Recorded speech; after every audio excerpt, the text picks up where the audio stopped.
काय त्याच्यामुळे राजू पाटलांनी घेतलेला निर्णय हा तर तुम्ही तसं समजा काय ते, परंतु राजू पाटलांनी ते निर्णय हा त्यांनी स्थानिक गोष्टीचा विचार करून घेतलेला निर्णय आहे असं मला वाटतं. पण मग असं असेल तर तो पक्षाला मान्य असेल का की ती पक्ष विरोधी कृती समजली जाईल की पक्षाला या संदर्भात कल्पना देण्यात आली? नाही, मला असं वाटतं की कुठली गोष्ट लक्षात घ्या की काही वेळेला तडजोड या अशाच कराव्या लागतात स्थानिक पातळीवरती.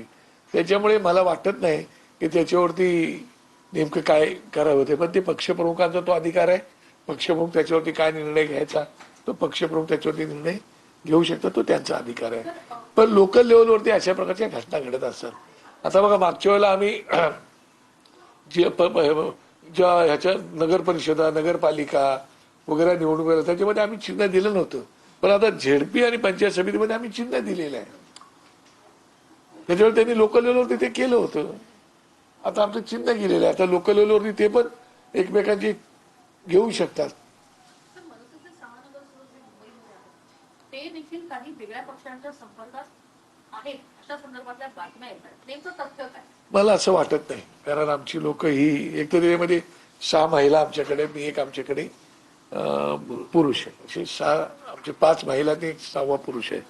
त्याच्यामुळे आमची लोक अत्यंत ते जे माझे शाखाध्यक्ष आहेत ते सगळे कडवट साहेबांचे सैन्य आहे ते, आणि वर्षानुवर्षी त्यांच्यासोबत राहिलेले आहेत.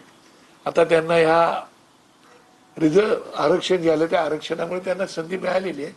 मला असं वाटत नाही की जाणारे निघून गेले आता, पण बाकी लोक आमची राहतील, ते इंटॅक्ट आमच्यासोबत राहतील याचा मला पूर्ण खात्री आहे. ठाकरे गटातली एक नगरसेविका आज नॉट रिचेबल आहे. गट स्थापना करण्यासाठी जाताना देखील त्या उपस्थित नव्हत्या. कसं बघता या गोष्टीकडे? मला असं वाटतं की काहीतरी त्यांची अडचण असू शकते, मला कल्पना नाही त्या गोष्टीची. कारण काय सगळ्याच गोष्टींचे ताबडतोब आपण अर्थाचा अनर्थ किंवा अनर्थ काढण्यात काय पॉईंट असतो. त्यामुळे कधी तब्येत ठीक नसते, काहीतरी घरात काहीतरी घडलेलं असतं, काहीतरी असतं, त्याच्यामुळे कदाचित ते ॲब्सेंट असू शकतात असं मला वाटतं. पण कल्याण डोंबिवलीमध्ये आता हे एक प्रकारचं फोडाफोडीचं राजकारणच म्हणावं लागेल. ऍब्सोल्युट